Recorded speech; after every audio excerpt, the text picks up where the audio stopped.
Hello my dear student, सामाजिक विज्ञान की वर्कशीट नंबर 31 बच्चों। आज हमारी डेट है 21 अर्थ। आज हम पढ़ेंगे बच्चों, विद्यार्थी के नाम में आप अपना नाम लिख देंगे और कक्षा अध्यापक के नाम में आप अपने टीचर का। ठीक है बच्चों, आज का हमारा उप विषय क्या है बच्चों? संसाधन के रूप में लोग। हमारा पार्ट 3 है बच्चों, अर्थशास्त्र का। ठीक है, तो स्टार्ट करते हैं बच्चों। बेरोजगारी उस समय कही जाती है जब प्रचलित मजदूरी की दर पर काम करने के लिए इच्छुक लोग रोजगार नहीं पा सके। ग्रामीण और नगरीय क्षेत्रों में बेरोजगारी की प्रकृति में अंतर है। ग्रामीण क्षेत्रों में मौसमी और प्रच्छन्न बेरोजगारी है। नगरीय क्षेत्रों में अधिकांश शिक्षित बेरोजगारी है।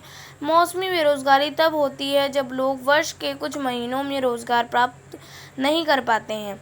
कृषि पर आश्रित लोग आमतौर पर इस तरह की समस्या से जुड़ते हैं। प्रच्छन्न बेरोजगारी अंतर्गत लोग नियोजित प्रतीत होते हैं।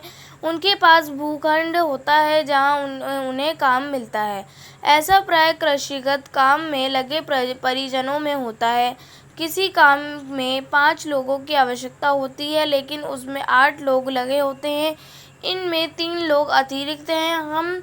अगर इन 3 लोगों को हटा दिया जाए तो खेत की उत्पादकता में कोई कमी नहीं आएगी। खेत में 5 लोगों के काम की आवश्यकता है और 3 अतिरिक्त लोग प्रच्छन्न रूप से बेरोजगार होते हैं। ठीक है बच्चों, यानी कि अब देखते हैं बच्चों नीचे बेरोजगार के प्रकार कितने? मौसमी, प्रच्छन्न और नागरीय। ठीक है बच्चों, तो मौसमी क्या है बच्चों? मौसमी के बारे में पढ़ते हैं। जब लोग वर्ष के कुछ महीनों में रोजगार प्राप्त नहीं करते, उसे कहते हैं बच्चों मौसमी बेरोजगारी। ठीक है, और प्रच्छन्न बेरोजगारी कहते हैं बच्चों 5 व्यक्तियों का काम 8 व्यक्ति कर रहे हैं, इसे कहते हैं प्रच्छन्न बेरोजगारी। फिर है बच्चों नगरीय।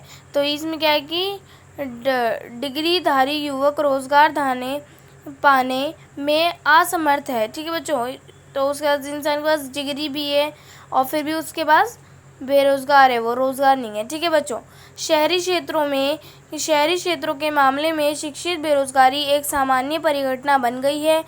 एक अध्ययन में यह बात सामने आई है कि मैट्रिक की तुलना में स्नातक और स्नातकोत्तर युवकों में बेरोजगारी अधिक तेजी से बढ़ रही है। बेरोजगारी से जनशक्ति संसाधन की बर्बादी होती है। युवकों में निराशा और हताशा की भावना होती है। यह आर्थिक बोझ में वृद्धि करती है। कार्यरत जनसंख्या पर बेरोजगारों की निर्भरता बढ़ती है। किसी व्यक्ति और साथ ही साथ समाज के जीवन की गुणवत्ता पर बुरा प्रभाव पड़ता है। इसलिए किसी अर्थव्यवस्था के समग्र विकास पर बेरोजगारी का अहितकार प्रभाव पड़ता है। बेरोजगारी में वृद्धि मंदीग्रस्त अर्थव्यवस्था का सूचक है। यह संसाधनों की बर्बादी भी करता है जिन्हें उपयोगी रूप से नियोजित किया जा सकता है। अगर लोगों को संसाधन के रूप में प्रयोग नहीं किया जा सका तो वे स्वाभाविक रूप से अर्थव्यवस्था के लिए दायित्व बन जाएंगे। इस समस्या से निपटने के लिए हमें विभिन्न क्षेत्रों में रोजगार के नए अवसर उत्पन्न करने होंगे। ठीक है बच्चों, अब नीचे में कुछ क्वेश्चन आंसर दे रखे हैं, तो बच्चों फटाफट से कर लेते हैं। हमारा बच्चों यहाँ पे first, second, third question answer है, तो बच्चों को चलिए करते हैं।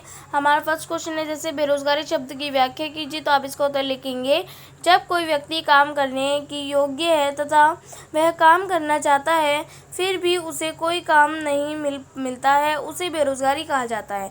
ठीक है बच्चों, सेकंड क्वेश्चन है हमारा, प्रच्छन्न और मौसमी बेरोजगारी में क्या अंतर है, तो आप इसका उत्तर लिखेंगे प्रच्छन्न बेरोजगारी तब होती है जब लोग काम करते तो प्रतीत होते हैं परंतु अपनी योग्यता से कम प्राप्त कर रहे होते हैं, या फिर आवश्यकता से अधिक लोग काम पर लगे होते हैं, इसे छिपी हुई बेरोजगारी भी कहते हैं। ठीक है बच्चों, और मौसमी बेरोजगारी तब होती है जब लोग वर्ष के कुछ महीनों में रोजगार प्राप्त नहीं कर पाते हैं। इस प्रकार की बेरोजगारी कृषि में सामान्य होती है। ठीक है बच्चों, हमारा थर्ड क्वेश्चन है, बेरोजगारी के कारण होने वाले कुछ अहितकर प्रभाव बताइए, तो आप इसका आंसर लिखेंगे पहला मानव संसाधन की बर्बादी, दूसरा निर्धरता में वृद्धि, तीसरा देश विकास पर नकारात्मक प्रभाव, चौथा जीवन की गुणवत्ता में कमी।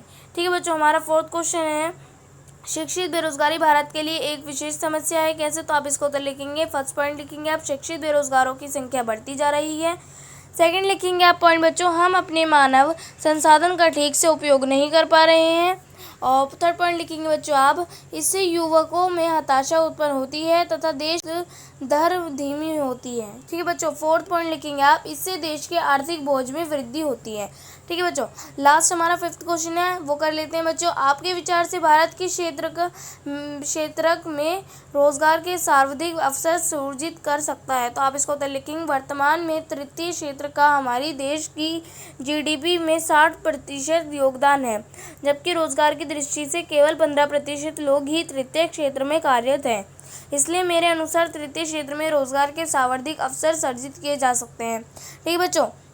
तो आज की वर्कशीट हमारी यहीं पे कंप्लीट होती है, और अगर आपने मेरे चैनल को सब्सक्राइब नहीं किया है तो प्लीज़ मेरे चैनल को सब्सक्राइब कर लीजिए और बेल आइकन को ऑल पे सेट कर दीजिए, ताकि मेरे आने वाली हर वीडियो का नोटिफिकेशन आपको सबसे पहले मिले। ठीक है बच्चों। तो मिलते हैं नेक्स्ट वीडियो में, तब तक के लिए टेक केयर, गुड बाय।